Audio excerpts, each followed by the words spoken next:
Hello. Hello, सलाम वालेकुम। मैं बम्बई आ रहा है, एयरपोर्ट पर इंतज़ार करना अपन का। उधर ही मिलेगा तेरे को मैं। अच्छा, हाँ हाँ, मैं पहुंचती हूँ। दुबई से आई इस फोन कॉल का इंतजार सपना दीदी को महीनों से था। वो अपने पति से मिलने के लिए तुरंत तैयार हुई और सांता क्रूज एयरपोर्ट रवाना हो गई। शाम 4 बजे प्लेन रनवे पर लैंड हुआ।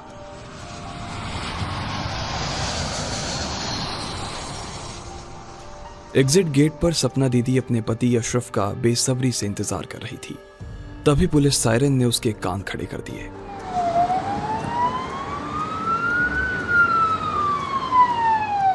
पुलिस गेट की तरफ बढ़ रही थी। सपना को थोड़ा अजीब लगा। तभी उसकी नजर एयरपोर्ट से बाहर आ रहे अपने पति पर पड़ी। दोनों ने एक दूसरे को देखकर हाथ हिलाया, मगर इससे पहले कि महमूद बाहर आ पाता, पुलिस ने उसे घेर लिया। कुछ ही सेकंड गुजरे थे कि गोली चलने की आवाज आई। एयरपोर्ट पर भगदड़ मच गई। सब इधर उधर भाग रहे थे। इस आपाधापी में सपना को पता चला कि उसके पति को कूपर अस्पताल में ले जाया गया है। वो अस्पताल रवाना हुई। अस्पताल से उसे अंधेरी पुलिस स्टेशन भेज दिया गया। वो थाने में गई, लेकिन महमूद का कोई अता पता नहीं था। तभी एक हवलदार ने उसे पूछताछ करते सुना तो बोला, क्या तुम महमूद कालिया की बात कर रही हो? वो तो आज एनकाउंटर में मारा गया। ये सुनते ही सपना जमीन पर बैठ गई। वो शांत हो गई थी। उसे विश्वास नहीं हो रहा था कि जिस आदमी से वो प्यार करती थी, जिसे उसने अभी अभी देखा, वो अब उसके साथ नहीं था। सबसे हैरानी की बात उसके लिए ये थी कि पुलिस ने उसके पति का एनकाउंटर क्यों किया। जो भी हो, उस शाम के बाद सपना की जिंदगी हमेशा के लिए बदल गई, और बदली भी इतनी कि उसका नाम तक बदल गया। अब तक वो अशरफ खान थी, लेकिन दरअसल अब वो सपना दीदी बनने वाली थी। अशरफ के सपना बनने की ये कहानी बंबई अंडरवर्ल्ड की स्याह गलियों से होकर गुजरती है। नमस्कार, मैं सूरज कुमार हूं, और नामी गिरामी में आज कहानी माफिया अशरफ खान उर्फ सपना दीदी की, जिसकी जिंदगी का एक ही मकसद था, गैंगस्टर दाऊद इब्राहिम का खात्मा। लेकिन इसी जुनून ने आखिर में उसकी जान भी ले ली थी।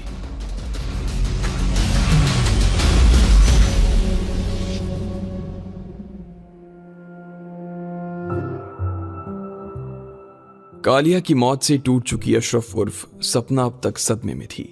उसे बताया गया कि कालिया ने पुलिस पर पहले फायरिंग की, जिसके बाद इमानुएल अमोलिक नाम के इंस्पेक्टर ने उस पर 4 गोलियां दाग दी। अशरफ को इस बात पर यकीन नहीं हो रहा था। क्यों उसका पति किसी पुलिस इंस्पेक्टर पर गोली चलाएगा? वो तो बहुत शरीफ और घरेलू किस्म का इंसान था। फिर सिक्योरिटी को चकमा देकर अपने साथ पिस्टल ले आना नामुमकिन था। अशरफ जब ये सोच रही थी तो दूसरी तरफ कालिया को दफनाया जा रहा था। सबके चले जाने के बाद अशरफ कालिया की कब्र के पास पहुंची, अपनी उंगली कब्र की मिट्टी में गाड़ी और रोने लगी। आधा घंटा बीत गया। अशरफ अब भी बेसुध कब्र के पास ही पड़ी थी। तभी उसे अपने पीछे से किसी की आवाज आई। अशरफ ने पलटकर देखा तो एक बूढ़ा खड़ा था। अशरफ उसे जानती नहीं थी।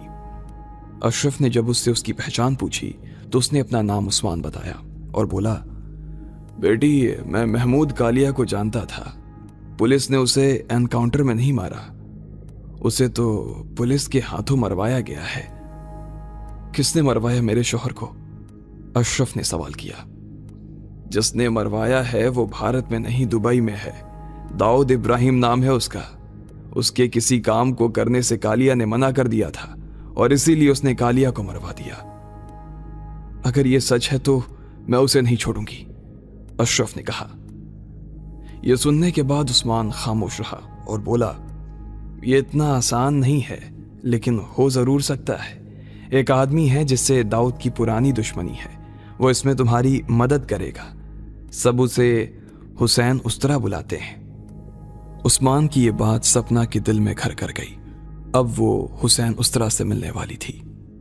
Senior crime journalist Baljit Parmar बताते हैं, उस्तरा कैसे चलाना है इसकी महारत हासिल थी हुसैन नाम के शख्स को, जिसकी वजह से उसका नाम हुसैन उस्तरा या हुसैन वस्त्रा पड़ गया। शुरू से ही ये आदमी बचपन से दाऊद इब्राहिम को जानता था, उसके भाइयों को जानता था। दूसरी तरफ उस इलाके के जो पठान गैंग था डोगरी का, उसके सब लोगों को जानता था। सबके साथ इसका उठना बैठना था, बहुत फुर्तीला था। मार्शल आर्ट्स की ट्रेनिंग ली हुई थी, जूडो, कराटे, दंड बैठक, फिजिकल फिटनेस फरीक था। तो कई कुछ उसके साथ ये बातें जुड़ी हुई थी। एक रोज हुसैन कॉल गर्ल के इंतजार में था। वो नहा धोकर निकला ही था कि घर की घंटी बजी। उसने जल्दी से कपड़े पहने और दरवाजा खोला, लेकिन जो देखा उससे वो थोड़ा हैरान रह गया। सामने बोरखा पहने अशरफ थी। उसने आदाब किया और उस्मान से अंदर आने की इजाजत मांगी। हुसैन ने उसे सेक्स वर्कर समझकर अंदर बुलाया और बोला, ये तू कौन सा औलिया बनाकर आई है रे? मराठी है तो वैसे ही है ना? अशरफ ने हुसैन की बात बीच में ही काटते हुए कहा, मुझे मदद चाहिए। हुसैन को कुछ समझ नहीं आया। फिर अशरफ ने महमूद कालिया की हत्या के बारे में हुसैन को बताया और कहा कि उसे उस्मान ने भेजा है। तो तू क्या चाहती है? हुसैन का अगला सवाल था। दाऊद की मौत। अशरफ का जवाब सुनते ही हुसैन हंसने लगा, लेकिन जैसे ही उसकी नजर अशरफ के चेहरे पर गई तो वो खामोश हो गया। हुसैन को लग रहा था कि अशरफ उसका वक्त बर्बाद कर रही है, लेकिन अशरफ अपनी धुन की पक्की थी। वो फिर हुसैन उस तरह से मिलने पहुंची। उसने गुजारिश की कि उसे बंदूक चलाना सिखा दिया जाए। बलजीत परमार। पाईदूनी में उसने अपने घर में, एक घर की बेसमेंट में एक बहुत बड़ा जिम नमा की चीज बनाई हुई थी और उसी में उसने एक प्रैक्टिस हॉल भी बनाया हुआ था, जहाँ पे गोलियां चलाने की प्रैक्टिस दी जाती थी, निशाना लगाने की, हथियारों के इस्तेमाल की, बिना गोलियों के दुश्मन को कैसे मारना पकड़ना है, उस किस्म की ट्रेनिंग के लिए ये आदमी माहिर गिना जाता था। और वो पूरी फैसिलिटी इसने अपने घर में बना के रखी थी। अशरफ का रहन सहन पूरी तरीके से बदल चुका था। बुर्के की जगह जीन शर्ट ने ले ली थी। बंदूक चलाने के शौर ने उसके बॉडी लैंग्वेज को बदल कर रख दिया था। हुसैन के क्राइम की अब अशरफ भी हिस्सेदार थी, लेकिन दाऊद के खिलाफ वो और गैंगस्टर्स का साथ चाहती थी। हुसैन ने उसे बताया था कि दाऊद का कट्टर दुश्मन बंबई में सिर्फ एक ही था, अरुण गवली। अशरफ ने गवली से मिलने की इच्छा जताई, लेकिन हुसैन ने मना कर दिया। अशरफ खामोश रही और वहां से निकल गई। थोड़ी देर बाद वो अरुण गवली के मकान के बाहर थी। गवली अशरफ से नहीं मिलना चाहता था, लेकिन कई मिन्नतों के बाद उसने अशरफ को अंदर बुलाया और आने की वजह पूछी। अशरफ का एक ही जवाब था, वो दाऊद को मारना चाहती थी। अरुण गवली अपनी जगह से खड़ा हुआ और बोला, दाऊद को मैं भी मारना चाहता है, लेकिन अकेले। हमें तुम लोगों पर भरोसा नहीं। गवली की यह बात अशरफ को खटक गई। वो बिना कुछ बोले वहां से निकल गई। अगले दिन हुसैन से मिलते ही बोली, मैं कल अरुण गवली से मिली थी।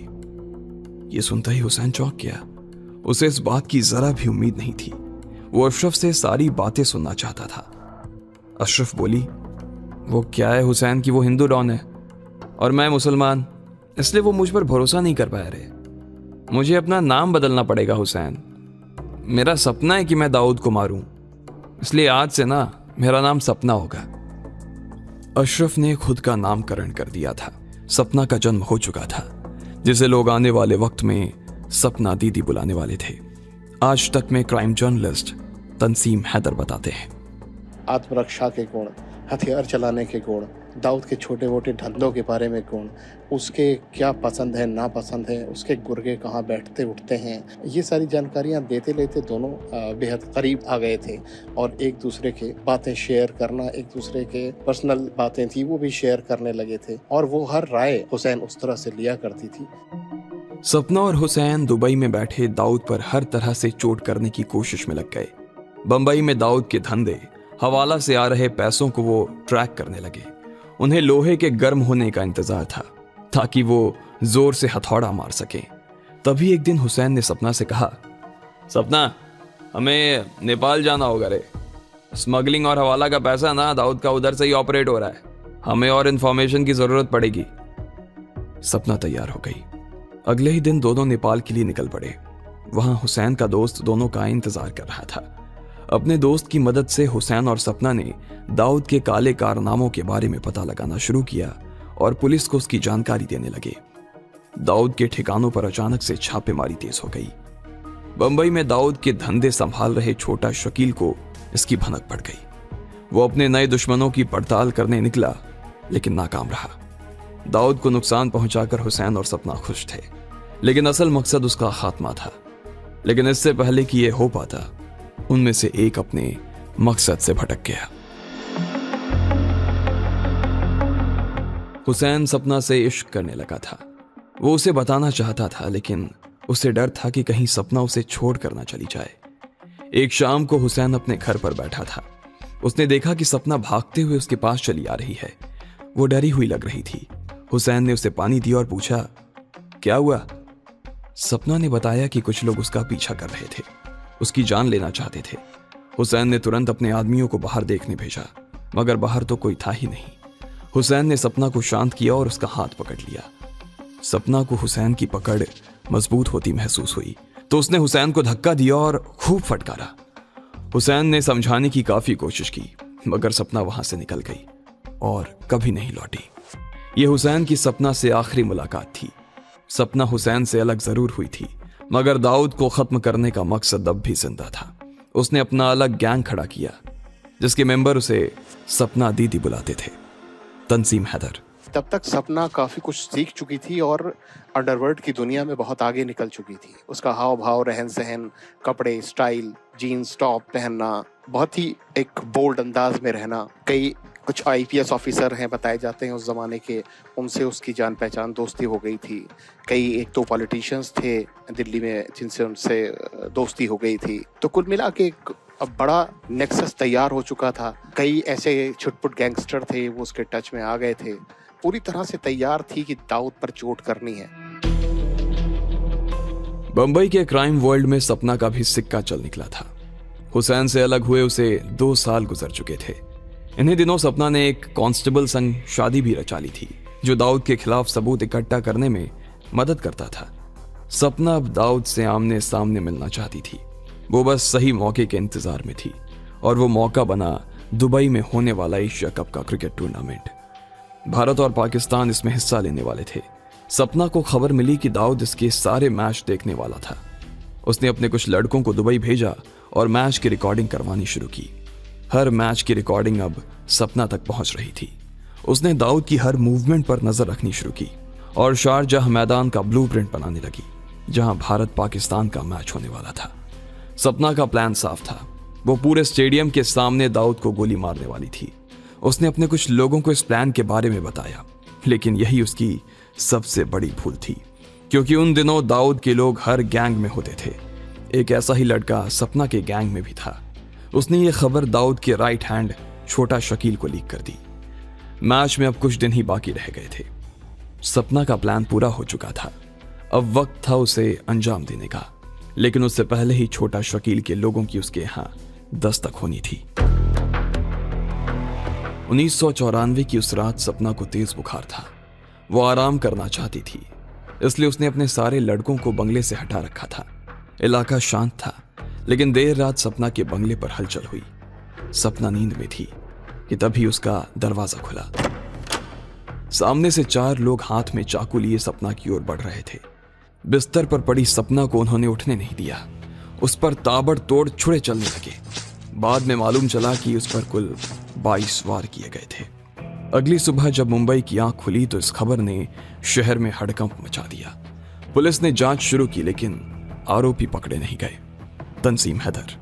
सपना दीदी का मर्डर अंडरवर्ल्ड के इतिहास में वो कत्ल कहा जाता है कि सबसे ब्रूटल और दरिंदगी के साथ इस हत्याकांड को अंजाम दिया गया था। अब जाहिर है इस हत्याकांड का जो मुख्य आरोपी है वो दाऊद इब्राहिम भी था। जैसे कि दाऊद इब्राहिम देश के कई बड़े बड़े मामलों में, चाहे वो मुंबई बम ब्लास्ट हो या फिर अंडरवर्ल्ड से जुड़े हुए और भी क्राइम है, ड्रग्स के केसेस हैं, उन सब में वांटेड ही रहा। कभी हिंदुस्तान लाया नहीं जा सका और विदेशों में बैठ के कभी पाकिस्तान में, कभी दुबई में अपना कारोबार चलाता रहा। तो जाहिर है जो मुख्य साजिश करता था वही पुलिस के हाथ नहीं आया। या यूं कहें कि सपना दीदी का कातिल आज भी खुलेआम घूम रहा है तो गलत नहीं होगा।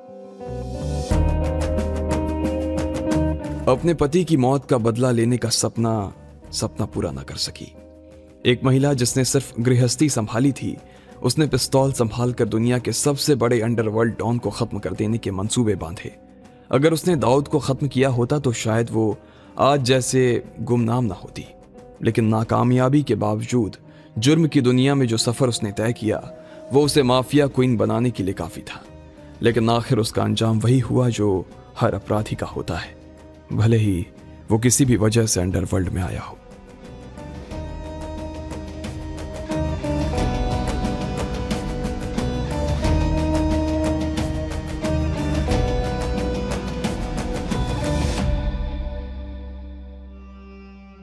उम्मीद है आपको ये एपिसोड पसंद आया होगा। सुझाव हो, कोई शिकायत हो, बताइएगा जरूर। पता है radio@aajtak.com। इस एपिसोड के लिए साउंड मिक्सिंग की है कपिल देव सिंह ने। मेरा नाम सूरज कुमार है। आपसे इजाजत चाहेंगे। शुक्रिया।